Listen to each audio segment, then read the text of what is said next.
ఉమ్మడి కరీంనగర్ జిల్లాను అన్ని విధాలుగా అభివృద్ధి చేస్తున్నామన్నారు మంత్రి పొన్నం ప్రభాకర్. త్వరలో జరగబోయే మున్సిపల్ ఎన్నికల్లో కాంగ్రెస్ ఘన విజయం సాధిస్తుందన్నారు. ప్రతి గ్రామంలో పేదలకు ఇందిరమ్మ ఇల్లు ఇస్తున్నామన్నారు మంత్రి. అర్హత ఉన్న ప్రతి ఒక్కరికి రేషన్ కార్డులు మంజూరు చేశామన్నారు. దేశంలో ఎక్కడా లేని విధంగా సన్నబియ్యం పంపిణీ చేస్తున్నామని చెప్పారు.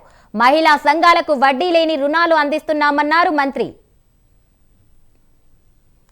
తెలంగాణ ప్రజాపాలన ప్రభుత్వం ఏర్పడ్డ తర్వాత అటు అర్బన్ డెవలప్మెంట్కు సంబంధించి ఇటు రూరల్ డెవలప్మెంట్కు సంబంధించి ఒక ప్రణాళిక ప్రకారంగా అభివృద్ధి చేసుకొని పోతా ఉన్నాం. తప్పకుండా తెలంగాణలో ఉన్నటువంటి మొత్తం మున్సిపాలిటీలు, కార్పొరేషన్లు అన్నీ కూడా కాంగ్రెస్ పార్టీ గెలుస్తుంది అనేటువంటి విశ్వాసాన్ని వ్యక్తం చేస్తున్నాం. ఎందుకంటే ఈరోజు ప్రతి ఊర్లో పేదలకు అవసరమయ్యే ఇల్లు ఇవ్వడంతో పాటుగా 10 సంవత్సరాల్లో ఉదాహరణకు కరీంనగర్ నియోజకవర్గాన్ని తీసుకుంటే పేదలకు ఒక్క ఇల్లు కూడా ఆ కోట శ్రీనివాసరావు సినిమా లాగా కోడి పైన గట్టి అందరికీ ఊరిచ్చినట్టు తప్ప ఒక్క 10 ఏళ్లలో ఒక్క ఇల్లు ఇవ్వలే.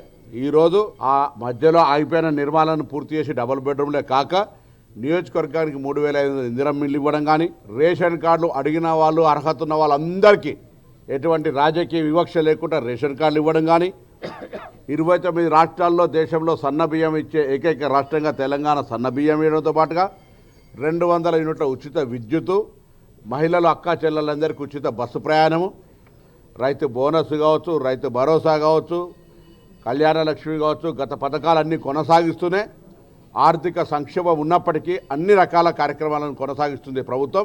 ఉచితంగా ప్రయాణం చేస్తున్నటువంటి వాళ్ళు కావచ్చు, ఆ విధంగా అనేక రకాలుగా ఈ ప్రభుత్వం నుంచి లబ్ధి పొందుతూ ఇంకా భవిష్యత్తులో 1-2 మిగిలిపోయిన కార్యక్రమాలను కూడా రాబోయే ఆర్థిక సంవత్సరాల్లో చేసేటువంటి ఆలోచనతో ఈ ప్రభుత్వాన్ని నిండు మనసుతోటి ఆశీర్వదించి గెలిపించాల్సిందిగా కోరుతా ఉన్నాం.